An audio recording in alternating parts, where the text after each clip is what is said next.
kell állni, érte kiállni. Szeretettel köszöntöm filmünk nézőit, és előadásomban a következő pontokat jelöltem meg. A Magyar Szent Korona hazakerülésének diplomáciai előzményei és Svetnik Joachim szerepe. Továbbá fogok foglalkozni az 1983-as vizsgálattal, méghozzá fekete-fehér képeket és színeseket vetítek. A harmadik pontban elemezni fogom a 19 zománc képet, ami a Magyar Szent Koronán található. Elsőben nézzük meg, hogy a vizsgálaton kik vettek részt. Mindjárt bal oldalon Lovag Zsuzsát látjuk, ő volt a középkori osztályvezetője. Itt az operatőr Magyar Televíziótól, itt személyem még valami kis hajam még akkor volt, Ludwig Rezső, itt egy segéd, Csomor Lajos látjuk, és itt aki a koronára hajol, az a Lantos Béla, és ő egy hölgy, aki nekünk segített, Por Magdolna. A fekete-fehér képek Magyar Televízió készítette, nem gondoltuk, hogy nem színes. Ez egy 20 perces film, ami csomó olyan részletet is tartalmaz, ami jelenleg nem érdemes vele foglalkozni, és akkor, ha tovább megyünk, egy kis érdekes kép. Tudnék, a vizsgálatunknak az egyik fő célja az volt, hogy megnézzük, hogy miért volt ferde a kereszt, illetve jelenleg mi ferde, és egyenes volt-e. És itt látható Csomor Lajos a képen, jó magam, egy ilyen lupnival, amit az aranyművesek használnak, egy lupnival nézzük a keresztnek a tövét, és a keresztnek a Lantos Béla, aki Isten nyugosztalja, már nincs közöttünk. Kereszt alsó gömbje alatt van egy tányér, és a tányér alá be van dugva egy fél karika. Ez aztán színes képeken is látható majd, de hát ez nekünk nagy szenzáció volt, hogy ezt észrevettük. Ezzel a fél karikával rögzítették meg a képet. Na most, hogyha valaki megkérdezné, hogy hát a Magyar Szent Korona első ábrázolását hol találjuk meg. Ha meg kell mondanom, hogy ez a Magyar Szent Korona könyvbe, amit Katona Tamás szerkesztett, az úgynevezett pápai regisztrum könyvből vettem ki. Ez még talán antikvárba kapható ez a könyv. Itt András nézi sóvárogva ezt a koronát. Most joggal tehetnék föl a kérdést, tulajdonképpen ez egyáltalán hasonlít a Szent Koronára. Hát megpróbálok egy-két olyan meggyőző érvet ezzel, hogy igenis ez a Szent Koronának egy regisztrumkönyvbeli ábrázolása. Ha megnézzük, ugye a fejet, ez 2 fejnyi nagyság, amiben nem lehetett részletezni a koronát, de nagyon fontos, ami az elemeknél a broncsot látjuk, és nem egy nyitott korona, hanem egy boltíban, tehát egy zárt korona. De ami számomra csak a vizsgálat utáni Szelényi-féle képeknél döbbentünk rá, hogyha jól megfigyeljük, itt van 3 gömb, keresztes gömb, 3 darab.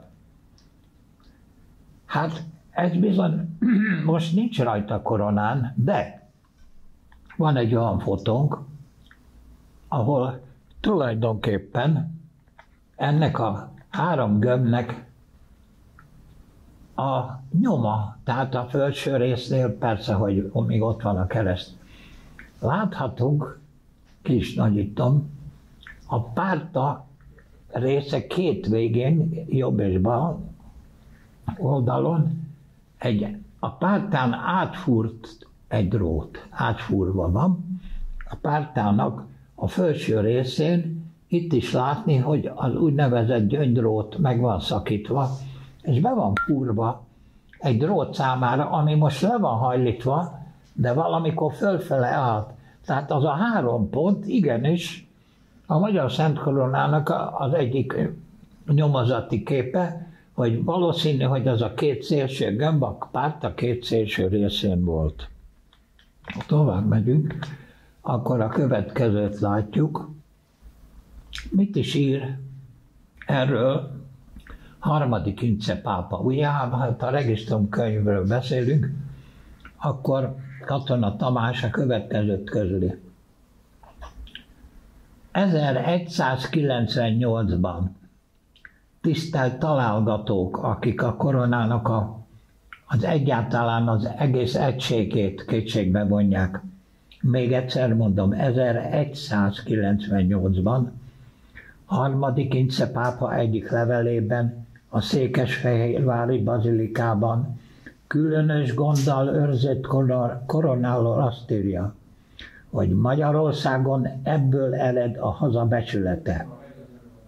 És 1204-ben pedig ugyanabba a Magyar Királysághoz tartozó országokat a korona alá rendeltnek mondja. Most azért érdekes az, hogy a bejegyzés az még csak 1200, ez egy kutatható téma. Még egyszer meg tudom mutatni, amiről beszéltem. Itt a párta utolsó eleme, két oldalt, és valószínű azon képen levő két gömb itt volt, azóta valami átalakításon, ez még kutatásra vár. Na most a Magyar Szent Koronának a hazakerülése, mert ugye a történelem folyamán az egyik legkritikusabb rész volt ugye a második világháború, és annak az volt az egyik óriási nagy veszélye, hogy hát tulajdonképpen kinek a kezébe kerül a Szent Korona. És ez egy hosszú történet, ezt sokan megírták, a Magyar Szent Korona Fort Knoxba került. De ezt nagyon sokáig senki nem tudta, talán Mindszenty esetleg tudta, hogy hol van. Mert azt, hogy Ausztriába került, arról tudtunk. Mikor kiderült, hogy Fort Knoxba van a Magyar Szent Korona, a Magyarországon egy kitűnő aranyműves és restaurátor, Svették Joachim, ő volt az, akit kiküldtek egy küldöttséggel. A küldöttségben ott volt a Kovács Éva Nemzeti Múzeumról, akkor diplomáciailag esztergályos.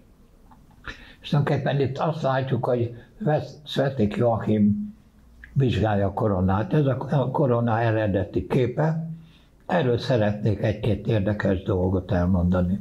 Tehát Svették Joachim volt a szakértő, aki kikerült, és Fort Knoxban néz itt, és egy másik, ő is egy nagyítóval, amit itt kézzel lehet használni. Most még mielőtt tovább mennék, mint aranyműves, megmutatnám azokat ő ugye tudta, hogy mit kell fotózni, szakember volt, és belülről ez az egyetlen kép, amit eddig senki nem csinált meg, de ő olyan céltudatosan fényképezte ezt le, hogy meg szeretném mutatni így a kurzorral, hogy ezek a kis gömböcskék, meg lukak mit jelentenek. Most amikor a korona abroncsát össze kellett forrasztani, ugye már hát nem forrasztó pisztolyokkal forrasztottak, hanem faszénbe. Itt látszik a koronának a hátsó részén, amikor ugye az abroncs találkozik, de amikor kitüzeljük, akkor egy kicsit működik a fém, és elkezd egy kicsit kitágulni. Most ennek úgy akadályozták meg, hogy dróttal összefogták ezt az abroncsot, és össze lett fogva, és ezáltal az a veszély nem állt fönn, hogy kinyílik az abroncs. Amikor meg lett forrasztva, fölötte látunk két négyzetes kis aláté, inkább csavar. Tudnék, ez fogja a második Mátyásnak a csiszolt zafírját, úgyhogy ez kicsavarható. Tehát a szemlén ezt megnéztük, és bizony mozog, tehát csak így tudták azt a követ második Mátyás idejében odarakni az eredeti helyet, majd azt is meg fogom mutatni.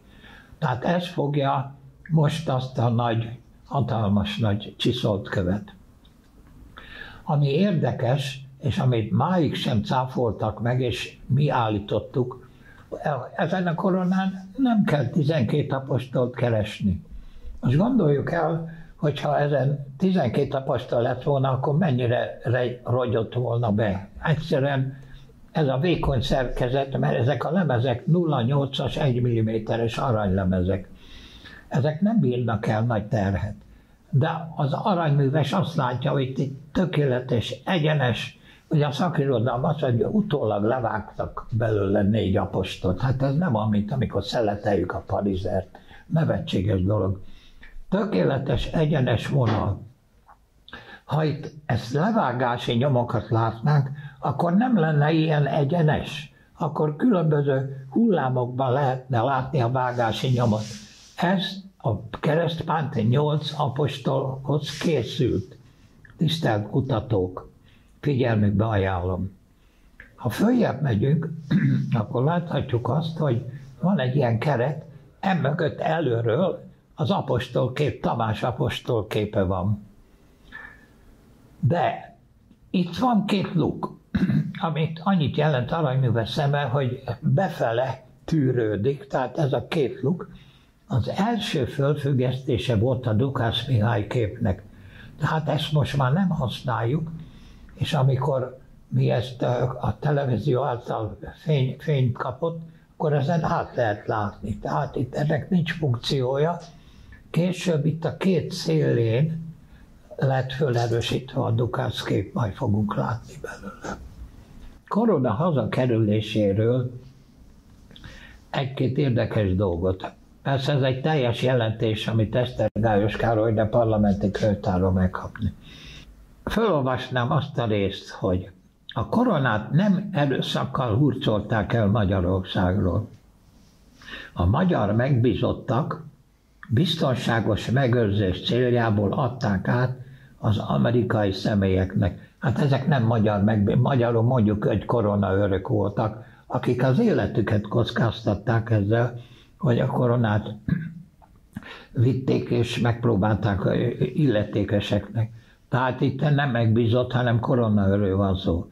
Így a korona nem tartozik a visszatérítendő javaknak azokba a kategóriájába, amelyik a 4 hatalmi egyezményt tartalmaz. Tehát nem hadizsákmány, hanem egy önként átadott.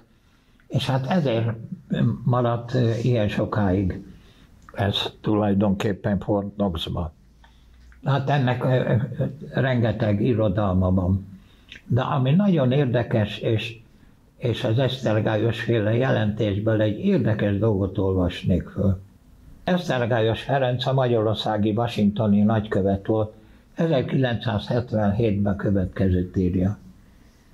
Nem emlékszem most pontosan, hogy ez 76-ban vagy 77-ben történt.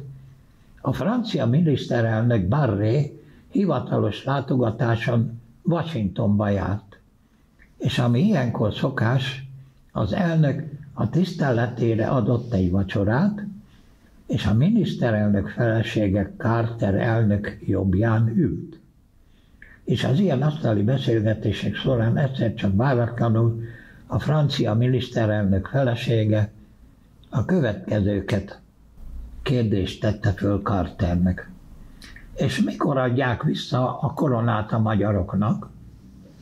Gondolhatja, hogy az elnöknek a meglepetése milyen volt, és a kérdésre kérdéssel felelt, mert azt kérdezte tőle, hogy, és ez miért érinti magát, ez a hölgyet? Hogy egyáltalán miért merült föl magában? Mire jött a válasz? Azért, mert magyar vagyok.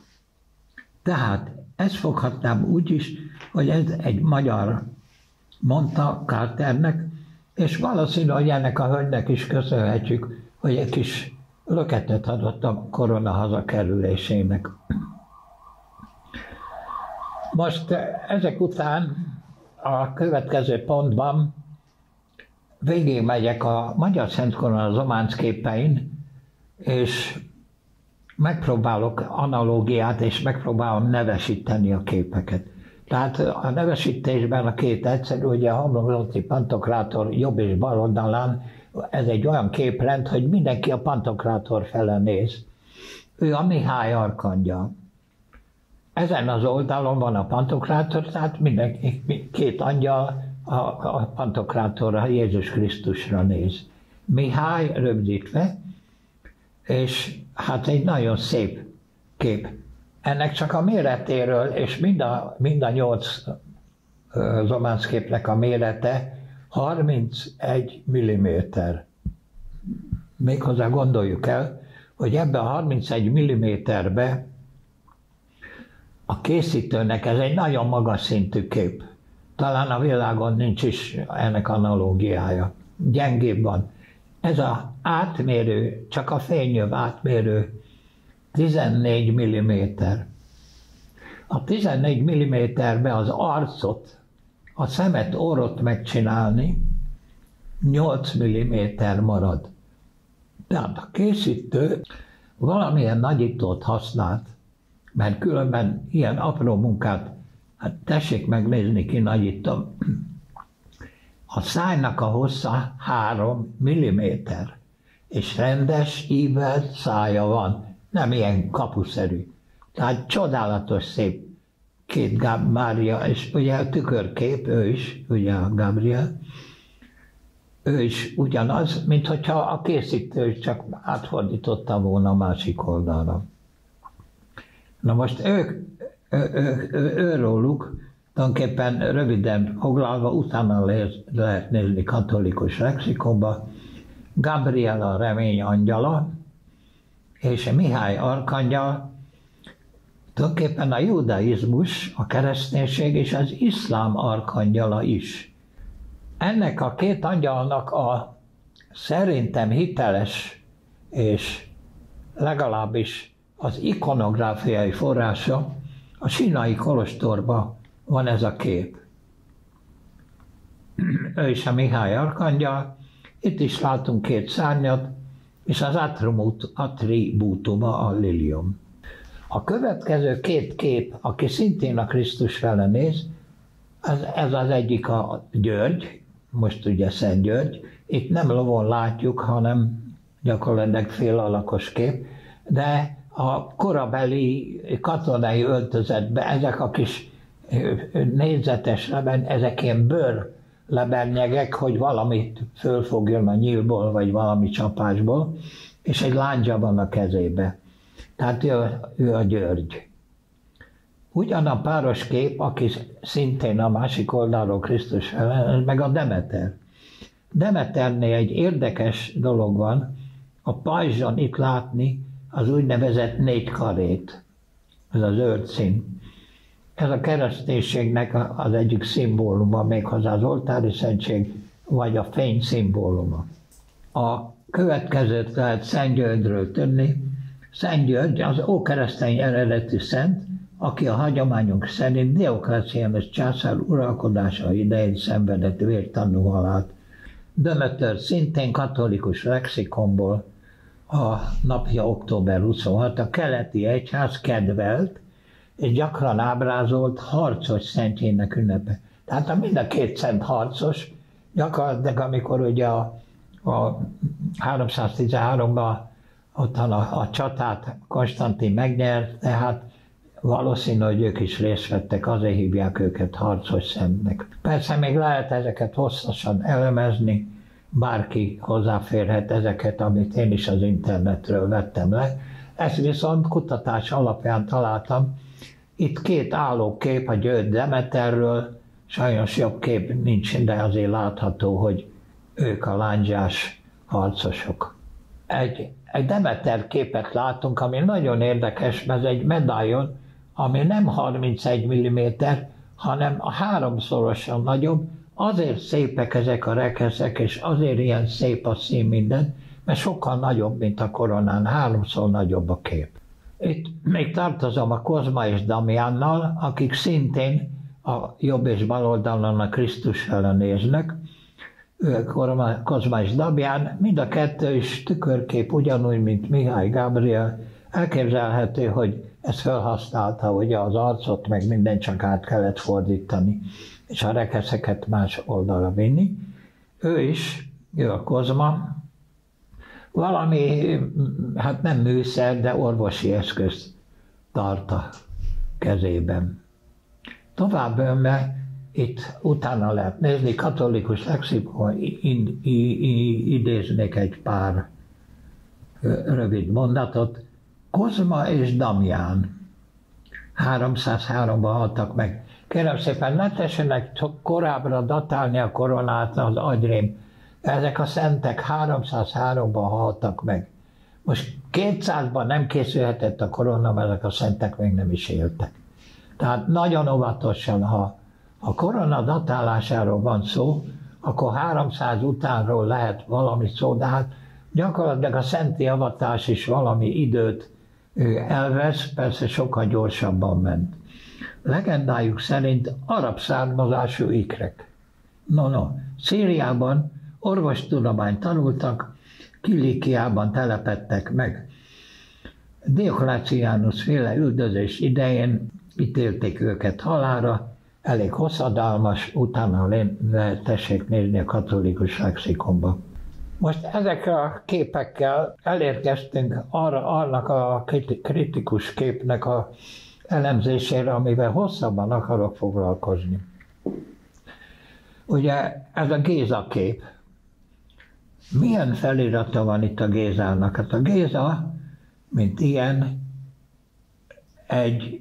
ugye ismerjük az István apját, ugye a Gézát, meg voltak még Gézák, első, második, tehát a Géza, mint ilyen név, semmit nem mond, még azt se, ha azt olvasom, itt most a betűket, Geobicász Pistos Králes Türkia.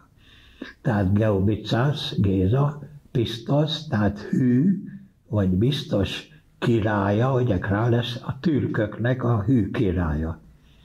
Hát most ezt sokan vitatják, hogy most akkor ez a Géza fejedelem, vagy milyen Géza. Én egy egyszerű módját választottam, hogy az arc egy nagyon szép arc, tehát eltér az összes képektől, mert egy ilyen hatalmas tüskés szakálú, tehát a szakál is nagyon fontos, uralkodót látunk. De a kutatásaim folyamán a következőket alapítottam meg.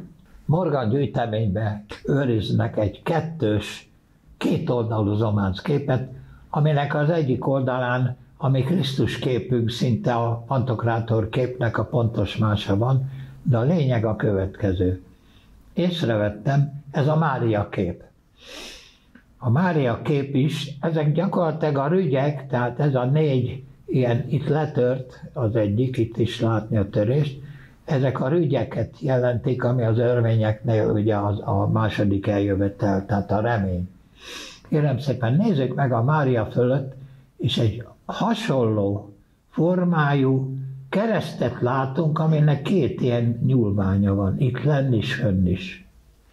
Ez nem véletlen, ez valami szakrális jelet mutat. Ugye akkor menjünk vissza, hogy megnézzük, hogy mi. Erről beszélek. Itt látunk egy ilyen ívesen, ilyen mintha 2 feje lenne, ívesen kidolgozott valamit, omega vagy betű, nem kérem. Ez a kígyónak a jele. Ugye itt a Mária képnél sokkal egyszerűbb, ez is egész pici. Tehát ne várjunk egy kígyót egy zománc készítőtől, hogy még a fejet is ki tudja dolgozni. De hol jelennek ezek meg, kérem? Hát a válasz a következőn. Ugye az ortodox egyházban a jelek közül néhány új spirituális, biblikus jelentést is kapott ez a kereszt. Így a mitra a keresztény győzelem jelképé vált, melyet a szentek nyertek el, és Krisztussal együtt uralkodtak. A sas a mennyei Jeruzsálembe való repülés jelképe, mivel ez a klasszikus bibliai szimbólum Szent Jánosnak és a 4. evangéliumnak a pásztorbotot pedig Mózes botját jelképezi. Tehát ez egy pásztorbot, a Mózes botja. Menjünk tovább. Itt már jobban kirajzolódik egy pátriárka, ahol látunk szintén ugye egy keresztet, és ilyen ívet, a két kígyó, ami egymás felé, itt már látni a nyitott szájukat is, hát persze ez egy nagyobb festmény.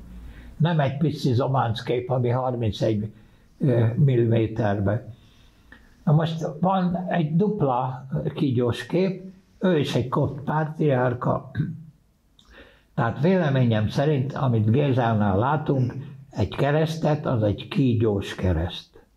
Tisztelt kutatók, itt fémből van ugyanúgy megcsinálva, itt is nem lehet kígyótábla, de egy kis nyitott száj van, mint a kígyóé. Tehát véleményem szerint akkor a Géza egy olyan vallási, ősvallási vonulatot képvisel, ami a magyarokra is jellemző volt. Viszont teljesen ledöbbentem, amikor az egyik egyiptomi templomban egy szélét találtam. Az egyiptomi eredetét mutatom meg, kinagyítva kérem. Az egyiptomiek ugyanezt használták, itt a két oldal, itt a két kígyó. Két kígyó. Ugye a nap, vagy a szárnyas, a nap helyett ma már ugye személyesítünk. Tehát Egyiptomban ugyanez egy szakrális jel volt a két kígyóval. Ezt lehet kutatni. Tehát ennyit a Géza képről. Viszont egy másik fontos kép, aminek egy-két képét felvillantom, ez a Dukász Mihály kép. Kérem szépen, a Dukász Mihály kép a keresztpánttal össze van szegecselve. Tehát amikor ezt a Dukász képet fölrakták, akkor ez a korona egybe volt, mert össze van szegecselve. Mert ha csak a hátsó aranylemez, ha nem lenne nyitott hátul, akkor nem lett volna semmi gond. De ezt hátul teljesen a keresztpánttal összeszegecselték, és amit mutattam, hogy ez a Tamás kép, ezt is át kellett fúrni, ez volt az első próbálkozás, hogy ez egyáltalán ez a kép itt maradjon, amit láthattunk belülről. Most még az érdekesség az, hogy a szemlén, hát aztán gyakorlatilag nem nagyon tetszettek a tisztelt akadémiának és a múzeumi megmondóknak. Megmondtuk, hogy nem tartozott ez, kérem, a Dukász kép a koronához. Hát miért nem? Azért nem tartozott, mert a Dukász foglalat nem befoglalva van, hanem ugye stiftekkel, és neki van támasztva méghozzá kinyitott foglalatlemezbe. Tehát ez bizonyítja, hogy itt előtte egy másik kép volt, hát a Mária kép szerintem, és ezt kinyitották, hogy neki lehessen támasztani. Tehát itt látható az ív. Menjünk vissza. Itt is látszik, itt teljesen ki van nagyítva. Tehát látható a teljes törés. Itt szakmailag ez azóta se lehet támadták meg.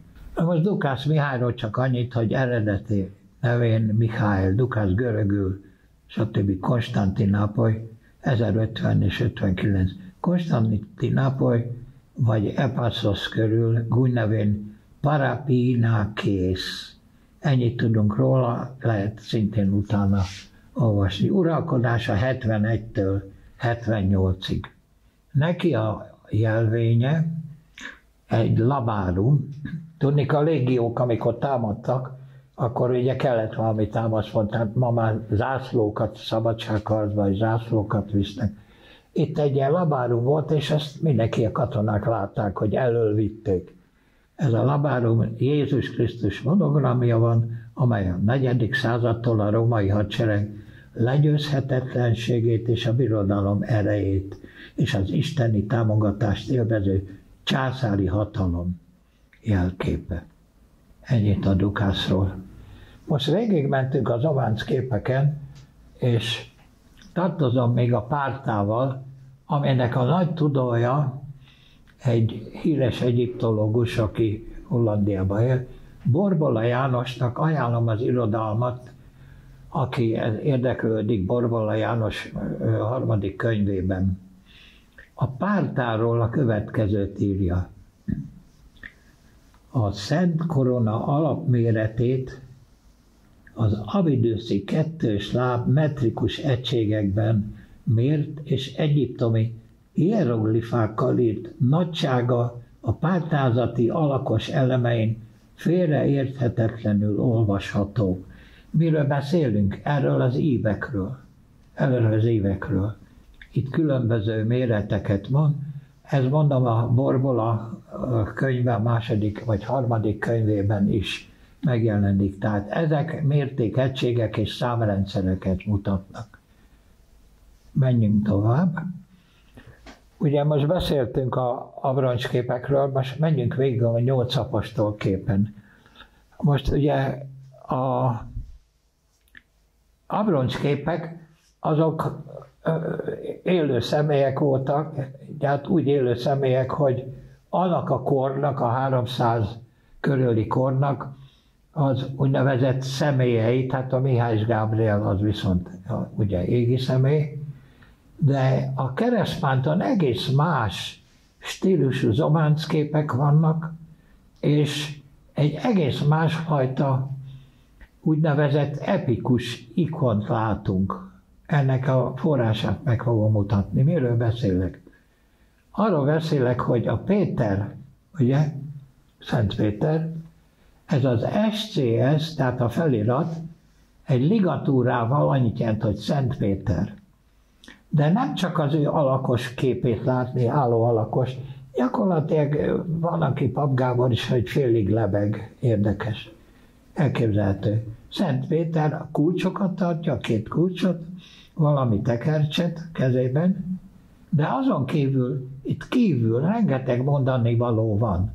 Méghozzá, amiről beszéltem ott a pajzson, a Szentlélek vagy a fénnyel, azon kívül fogazott rombuszokat látunk, és 2 nagyon fontos állatot látunk, amire a kutatók nem merik kimondani, hogy milyen állat, tehát csak szakrális állat lehet.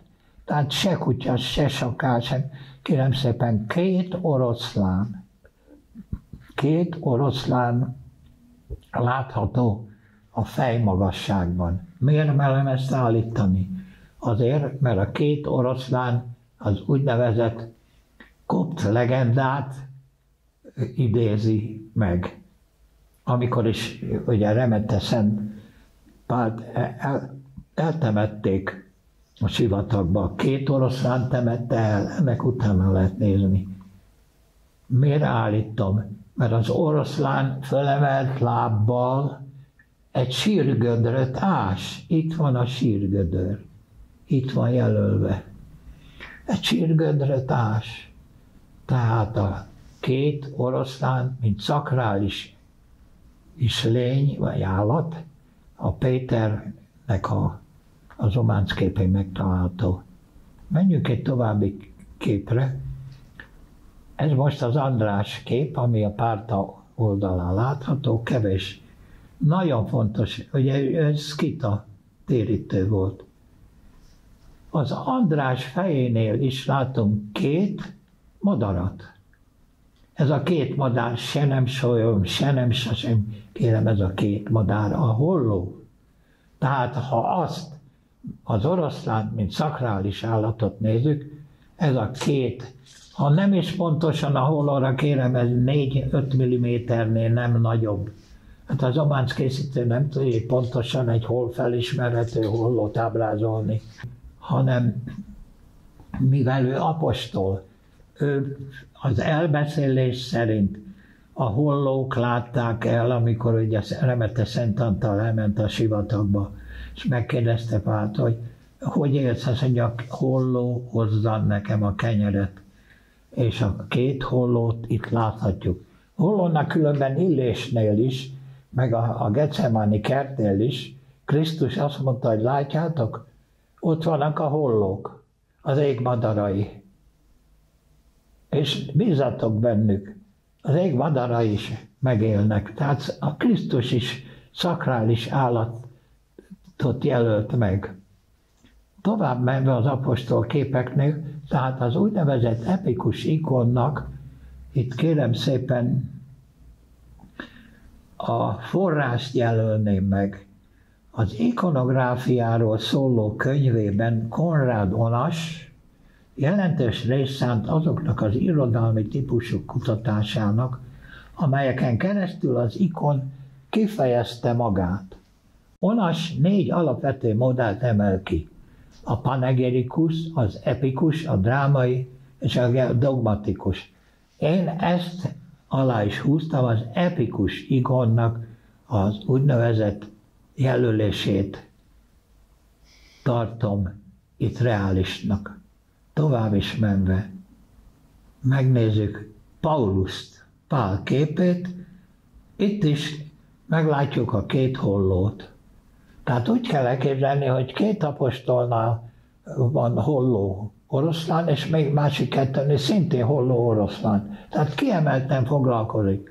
Magyarán mondva 8 apostolon kívül egy úgynevezett kopt szakrális vallástörténeti ikonográfia közöl velünk ez a kép.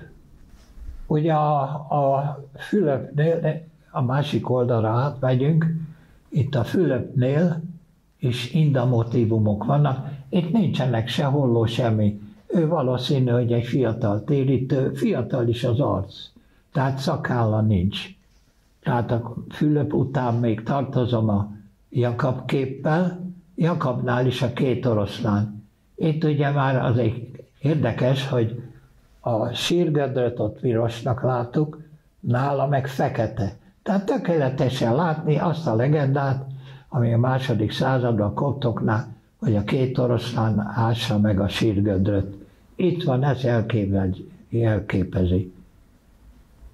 Viszont a Jánosnál van egy nagyon érdekes, és ez is a kopt ikonográfiának egy része, hogy van egy a köpenyén egy szakadás. Én ezt egész véletlenül úgy találtam meg, ennek a szakadásnak is csak is szakrális jellege lehet. Hát, hogyha ez volt a koncepció, akkor nézzük meg, hol találjuk ezt a szakadást. Kérem szépen, a kopt sapkán. Méghozzá ugye a sátán megkísértéséről beszél ez a szerzetes, kopt szerzetes. Láthatjuk, hogy ugye amikor elmélkedett a szerzetes, és a sátán megkísértette, és le akarta kapni a sapkát a fejéről, akkor a szerzetes oda kapott az oldal, és a másik oldalon a sátán megpróbálta. Ez egy legenda maradvány, de itt látható az, hogy az összevart sapka, tehát a koptok ma is ugyanilyen összevart sapkát hordanak. Itt lehet látni ezt a legendát, hogy a sátán megkísértette. Most ez a Szent Antal kolostorban látható, nagyba freskóba. Itt vannak a sátánnak a szemei, hogy figyeli a szerzetest, hogy mikor lehet megkísérteni. De ez közli ez az apostol képen a ruhán belül. Eljutottunk az utolsó képig, amire hát gyakorlatilag nagyon sok választ nem tudunk adni, amit én magam láttam, és amit itt a Csomor Lajos lerajzolt, hogy tartozunk a 8. apostollal. Ez a 8. apostol a Bertalan apostol volt. De a föliratunkban nincs ligatúra, mint a többieknél, csak az van, hogy ki van írva a teljes neve, méghozzá Artoló. Hát az Artoló egy Bertalan névváltozatnak felel meg. A pártában található elemeknél láthatjuk azt, hogy 10, 20, 30. Tehát ennek utána lehet nézni. Hát kérem szépen, ezzel az előadásom a koronazománc képeikről befejeződött. Köszönöm a figyelmet.